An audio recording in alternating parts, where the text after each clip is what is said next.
নামাজের ওয়াজিব 14টি। আলহামদু শরীফ পুরা পড়া, আলহামদুর সঙ্গে সূরা মিলান, রুকু সেজদা দেরি করা, রুকু হতে সোজা হইয়া খাড়া হইয়া দেরি করা, দুই সেজদার মাঝখানে সোজা হইয়া বসিয়া দেরি করা, দরমিয়ানি বৈঠক দোনো বৈঠকে আত্তাহিয়াতু পড়া, ইমামের জন্য কারাত আস্তে এবং জোরে পড়া, ভিতরের নামাজে দোয়ায়ে কুনুত পড়া, দোনো ঈদের নামাজে ছয় ছয় তাকবীর পড়া, প্রত্যেক ফরজ নামাজের প্রথম 2 রাকাতকে কেরাতের জন্য নির্ধারিত করা, প্রত্যেক রাকাতের ফরজগুলি তারতিব ঠিক রাখা, প্রত্যেক রাকাতের ওয়াজিবগুলি তারতিব ঠিক রাখা, আসসালামু আলাইকুম বলিয়া নামাজ শেষ করা। নামাজের বাইরে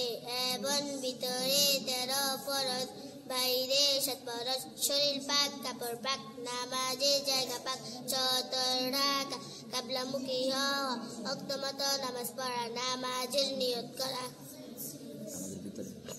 নামাজের ভিতরে 6 ফরজ, তাকবীরে তাহরিমা বলা, খাড়া হইয়া নামাজ পড়া, কেরাত পড়া, রুকু করা, 2 সেজদা করা, আখিরি বৈঠক। ওজুতে 7 ফরজ, সমস্ত মুখ ধোয়া, দোনো হাতের কোণু সহ ধোয়া, মাথা মাসে করা, দোনো পায়ের টাকনু সহ ধোয়া, গোসলে 3 ফরজ, নিয়ত করা, কুলি করা, নাকে পানি দেওয়া, সমস্ত শরীর ভালোভাবে ধৌত করা,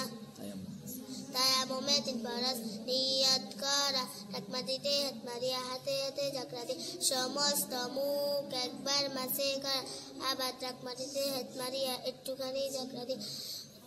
দোনো হাতের কোণু সহ একবার মাসে করা।